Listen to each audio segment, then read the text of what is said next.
Hello दोस्तों, आज का टॉपिक है मानव मस्तिष्क, जिसमें आज बात करते हैं मानव मस्तिष्क में। एक बार देखते हैं कि मानव मस्तिष्क में क्या क्या होता है। देखो बेटा, सबसे पहले अगर बात करें मानव मस्तिष्क में, तो ये इतना एरिया होता है बेटा स्पाइनल कॉर्ड। ये वाला एरिया जो है, ये वाला एरिया स्पाइनल कॉर्ड है। आप एक बार डीपली समझिएगा, ये होता है तुम्हारा सेरेबेलम। इतना ये एरिया तुम्हारा सेरेबेलम है, ठीक है। उसके बाद अगर बात की जाए थोड़ा सा और अगर डीपली देखनी गई, तो इसमें आप अगर थोड़ा सा डीपली देखेंगे तो बेटा ये तुम्हारा हो गया एक्यूपेटल लॉब और ये तुम्हारी हो गया पेरिएंटल लॉब, ठीक है। ये तुम्हारा ये वाला हिस्सा, ये वाला पोर्शन, ये हो गया तुम्हारा कॉर्टेक्स, ठीक है। अब इसी टॉपिक के कुछ क्वेश्चंस की अगर बात कर लें, तो आज का अगर जो टॉपिक की बात करें, तो आज का टॉपिक है ह्यूमन ब्रेन। आज का जो टॉपिक रहेगा वो आपका रहेगा ह्यूमन ब्रेन। अगर मानव मस्तिष्क की बात की जाए, तो मानव मस्तिष्क से कुछ इम्पोर्टेंट क्वेश्चन बनते हैं, जिन क्वेश्चंस को आज हम लोग डिस्कस करेंगे, ठीक है।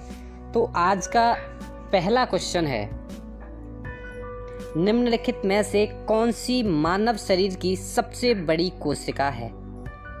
निम्नलिखित में से कौन सी मानव शरीर की सबसे बड़ी कोशिका है? ऑप्शन ए अग्नाशय कोशिकाएं, उपकला कोशिकाएं, तंत्रिका कोशिकाएं, अधिचर्मिक कोशिकाएं। आपका सही उत्तर क्या है? तो बता दें, आपका सही उत्तर होगा ऑप्शन सी, तंत्रिका कोशिकाएं। जो हैं तंत्रिका कोशिकाएं, ये मानव शरीर की सबसे बड़ी कोशिकाएं होती हैं बेटा, ठीक है। अगला क्वेश्चन है, न्यूरॉन क्या होता है? ऊर्जा की आधारभूत इकाई, रेडियोधर्मिता के दौरान निर्मुक्त कण, न्यूट्रॉन के प्रतिकण, तंत्रिका तंत्र की आधारभूत इकाई। तो बेटा बता दें, न्यूरॉन जो होता है तुम्हारा, ये न्यूरॉन तंत्रिका तंत्र की आधारभूत इकाई होती है, ठीक है। अगला क्वेश्चन है, जन्म के बाद मानव के किस ऊतक में कोई कोशिका विभाजन नहीं होता? बहुत इंपॉर्टेंट क्वेश्चन है, ये आपसे पूछा गया है स्टेट पीसीएस में, ठीक है। ये आपसे स्टेट पीसीएस में क्वेश्चन पूछा गया है कि बताइएगा, जन्म के बाद मानव के किस ऊतक में कोई कोशिका विभाजन नहीं होता? ऑप्शन ए कंकाल, बी तंत्रिका, सी संयोजी, डी जनन। तो आपका सही उत्तर क्या हो जाएगा? सही उत्तर हो जाएगा तंत्रिका, ठीक है। अगला क्वेश्चन ये रहा आपकी स्क्रीन पर। क्वेश्चन है, मस्तिष्क जिम्मेदार है किस काम के लिए जिम्मेदार है मस्तिष्क? ऑप्शन ए सोचने के लिए, हृदय गति नियंत्रण के लिए, शरीर के संतुलन के लिए, या उपर्युक्त तीनों के लिए। तो बता दें बेटा, मस्तिष्क जो है तीनों कामों के लिए जरूरी है, ठीक है, तीनों कामों के लिए जिम्मेदार है। अगला क्वेश्चन नंबर 5 है, मनुष्य का मस्तिष्क कितने भागों में बटा हुआ है? Option A 2, option B 3, option C 4, option D 5। तो आपको बता दें, मनुष्य का जो मस्तिष्क होता है, अगर मस्तिष्क की बात करें बेटा ब्रेन की, तो बेटा ब्रेन जो है वो 3 भागों में बटा होता है। पहला भाग होता है अग्र मस्तिष्क। पहला भाग क्या होगा बेटा? अग्र मस्तिष्क। इससे अग्र मस्तिष्क। दूसरा भाग जो होता है उसे कहते हैं बेटा मध्य मस्तिष्क, और तीसरे भाग को कहते हैं पश्चिम मस्तिष्क, ठीक है। ये 3 भागों में बटा होता है, ठीक है, मनुष्य का ब्रेन, ठीक। फिर इसका अलग 3 भाग होते हैं, सेरेबेलम, सेरेब्रम और तुम्हारा हाइपोथैलेमस और थैलेमस।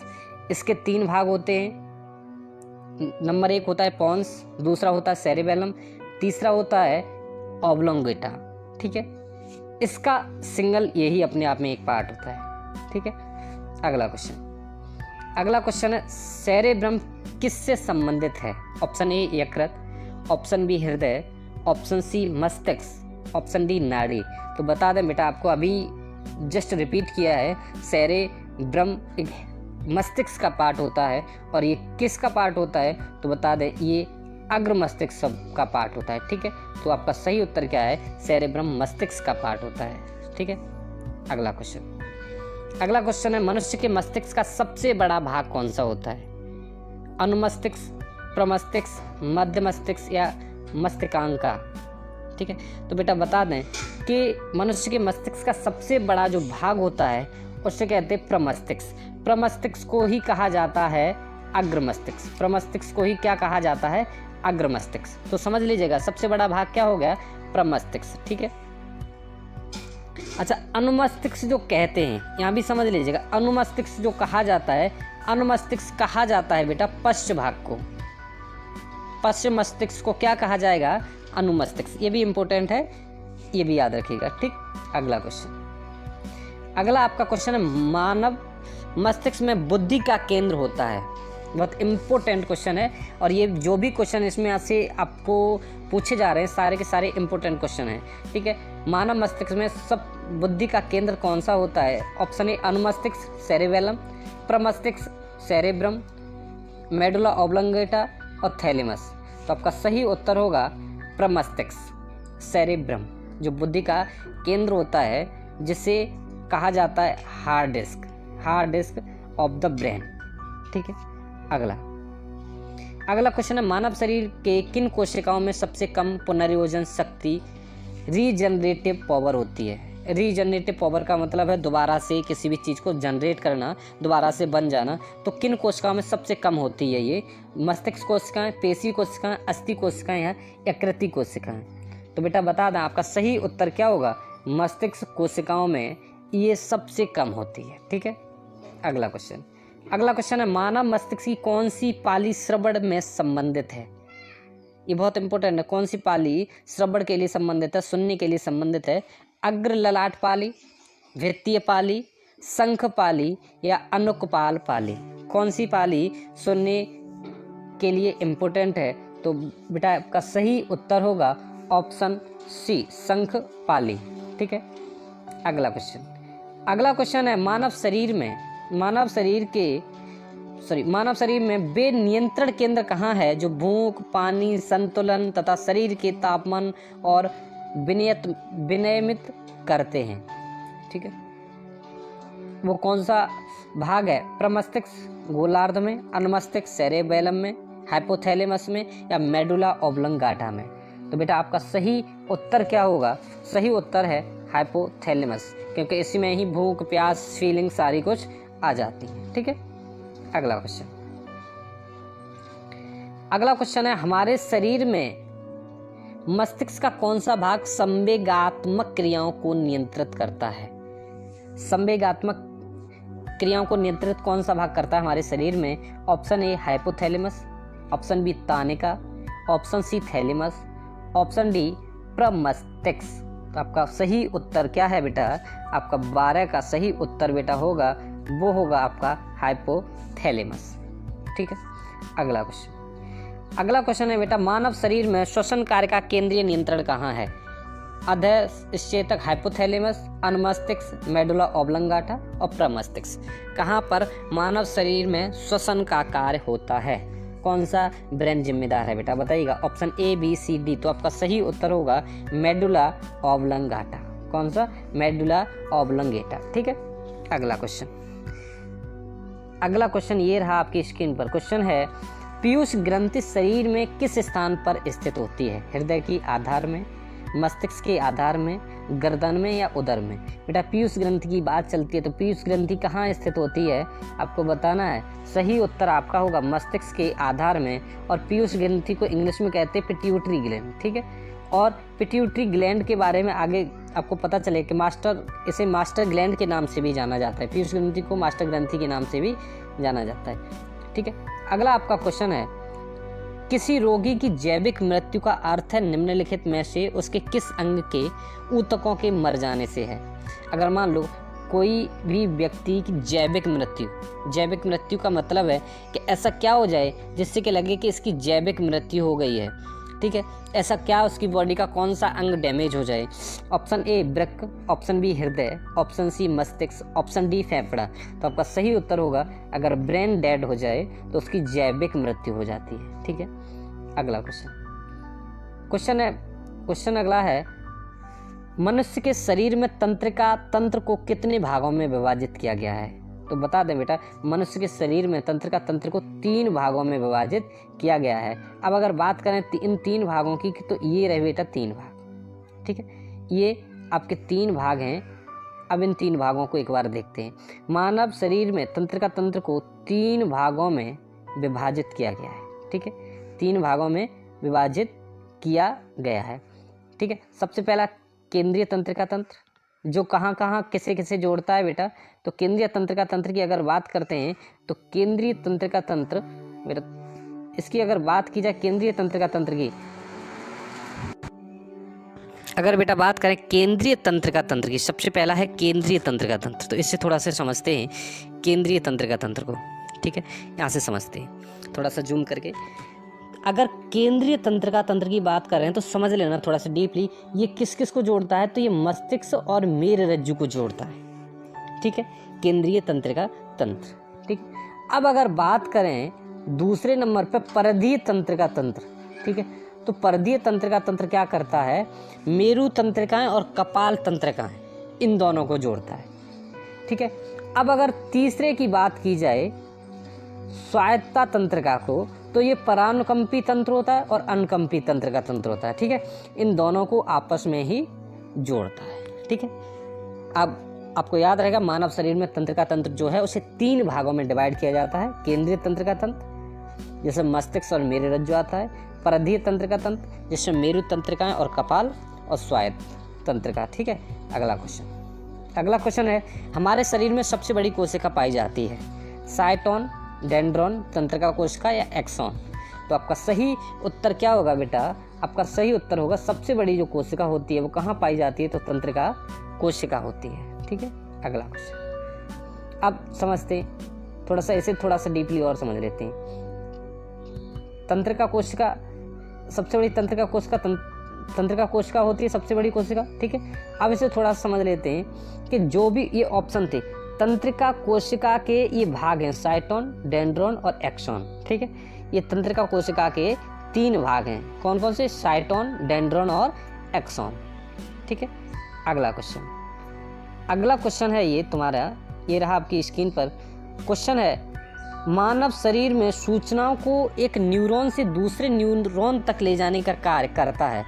एक न्यूरॉन से दूसरे न्यूरॉन तक ले जाने का कार्य कौन करता है, साइटोन करता है या डेंड्रॉन, एक्सॉन या इनमें से कोई नहीं। तो बेटा बता दें, एक न्यूरॉन से दूसरे न्यूरॉन तक ले जाने का कार्य करता है एक्सॉन।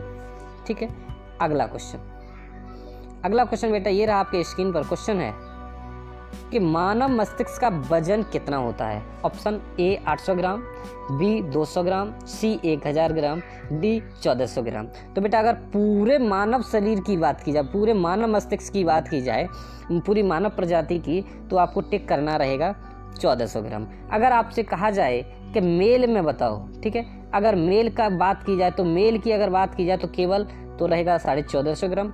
और वहीं अगर फीमेल की बात की जाए, ठीक है, अगर फीमेल की बात की जाए तो वहाँ कितना रहेगा, 1300 ग्राम। ठीक है, इतना क्लियर हो रहा है। और अगर यहीं पर एक चीज़ और देख ली, अगर यहीं पर चाइल्ड की बात की जाए, न्यू बॉर्न बेबी की, तो उसका टोटल क्या होता है, 300 ग्राम से 400 ग्राम वेट होता है।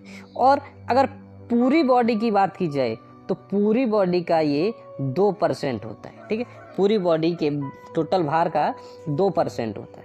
अब इतना क्लियर हो रहा है। ठीक, अगला क्वेश्चन है, मानव मस्तिष्क को कितने भागों में बांटा गया है।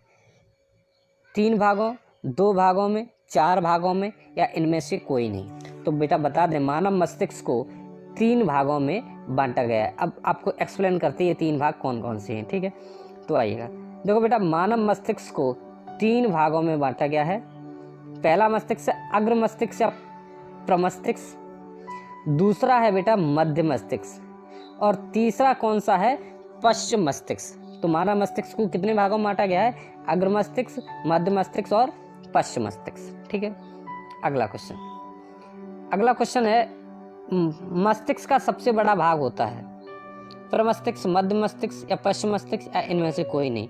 तो बेटा बता दें, मस्तिष्क का भाग होता है अग्र मस्तिष्क या प्रमस्तिष्क। ठीक है, अब इसे थोड़ा सा समझते हैं। जो प्रमस्तिष्क का भाग होता है बेटा, यह मस्तिष्क का 2/3 होता है, मतलब 2 भाग ये होता है पूरे मस्तिष्क का। ठीक है, अगला क्वेश्चन है, मानव मस्तिष्क में कुल कितनी गुहाएं होती हैं। मानव मस्तिष्क में कुल कितनी गुहाएं होती हैं। ऑप्शन ए 3, बी 4, सी 2 और डी 5। तो बता दें आपको बेटा, मानव मस्तिष्क में टोटल गुहाओं की संख्या होती है 2।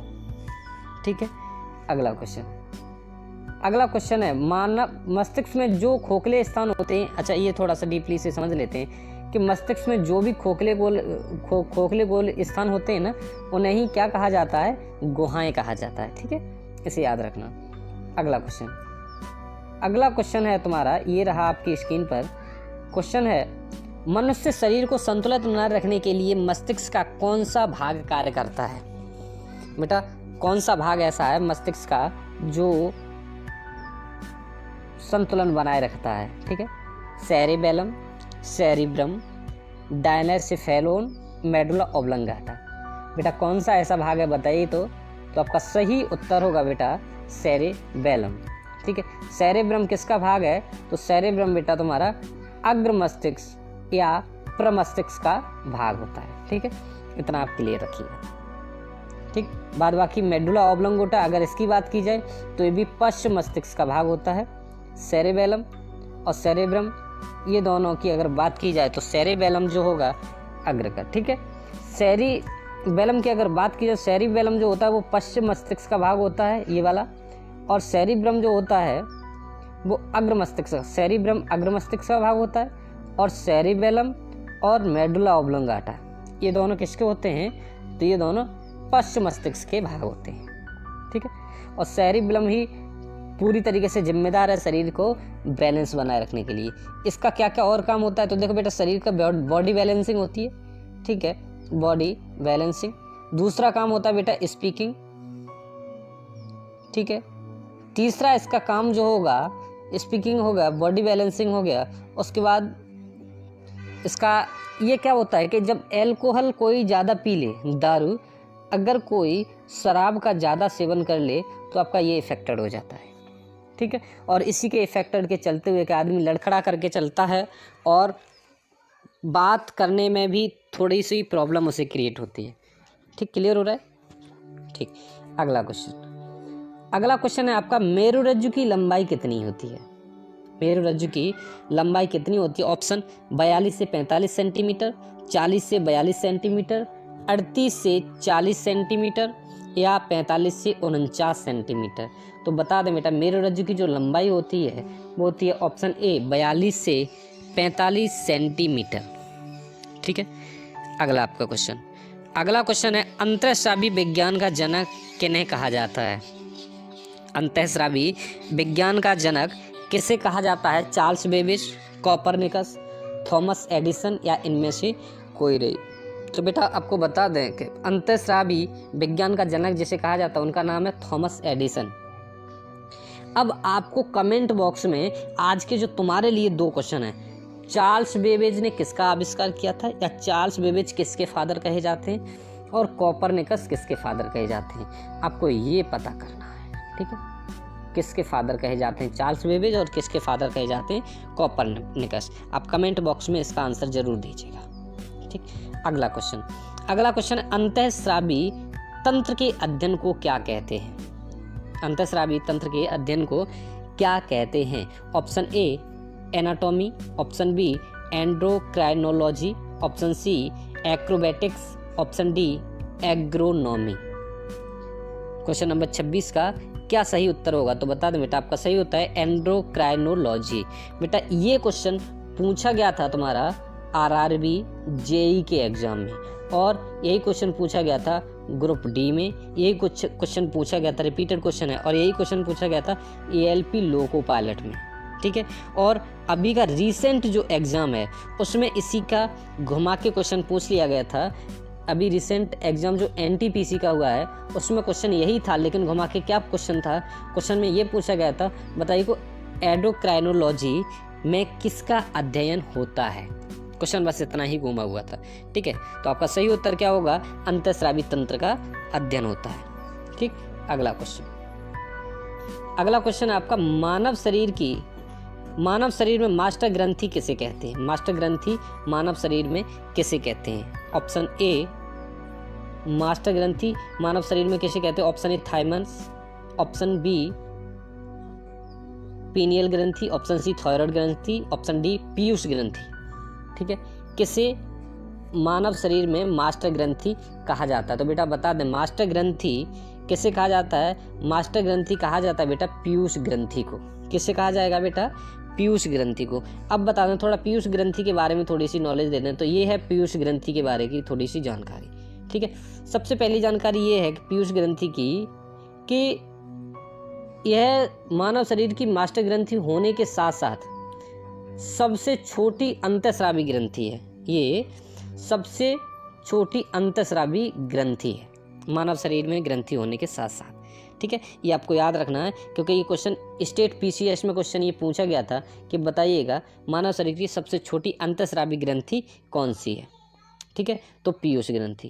ठीक, अगला क्वेश्चन है मानव शरीर की सबसे बड़ी ग्रंथि कौन सी है? क्वेश्चन, मानव शरीर की सबसे बड़ी ग्रंथि कौन सी है? पीयूष ग्रंथि, थायराइड ग्रंथि, थाइमस ग्रंथि या अधिवक्र ग्रंथि?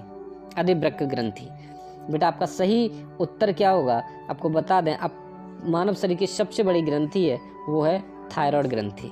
ठीक है, अब एक चीज हमें ये बताइए, मिश्रित ग्लैंड, मिक्स ग्लैंड कैसे कहते हैं? मिक्स ग्लैंड किसे कहेंगे? तो बेटा बता दें, मिक्स ग्लैंड जो कहेंगे वो तुम्हारा कहेंगे एक hypothalamus.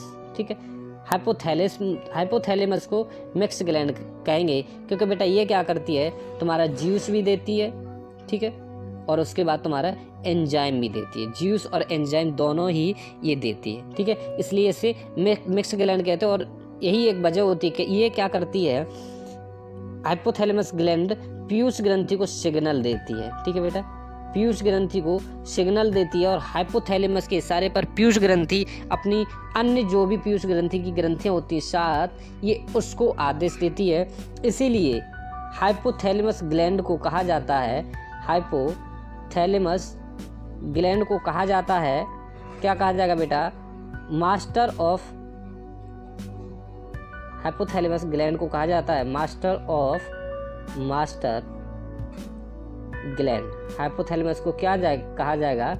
Master of master gland. ठीक है, अगला क्वेश्चन है वह कौन सी ग्रंथि है जो धीरे धीरे समाप्त हो जाती है? ऑप्शन ए पीयूष ग्रंथि, ऑप्शन बी अधिवक्र ग्रंथि, ऑप्शन सी थाइमस ग्रंथि, ऑप्शन डी इनमें से कोई नहीं। तो बता दें बेटा, इसमें है थाइमस ग्रंथि जो है वो धीरे धीरे समाप्त हो जाती है। अब इसके पीछे का थोड़ा लॉजिक समझिएगा कैसे, इसके बारे में थोड़ी सी डिटेल लेते हैं। ठीक है, यहाँ पर देखते हैं, यह 10 साल की उम्र के पश्चात यह समाप्त हो जाती है। इसकी कमी से जनन तंत्र जो होता है वो अल्प विकसित रह जाता है। ठीक है, जनन तंत्र में बेटा क्या होगा? जनन तंत्र अल्प विकसित रह जाता है। ठीक है, और अगर इसकी अधिकता हो जाए तो एक रोग होता है जिसका नाम होता है टॉन्सिलाइटिस। ठीक है, टॉन्सिलाइटिस नामक रोग हो जाता है इसकी अधिकता के कारण। और अगर कमी हो जाए तो कमी होने से क्या होता है? जनन तंत्र अल्प विकसित। ठीक है, इतना आपको क्लियर हो गया अधिवक्र ग्रंथि से। ठीक, अगला क्वेश्चन वह कौन सी ग्रंथि है जो अंतःस्रावी ग्रंथि भी है और बहिस्रावी ग्रंथि भी?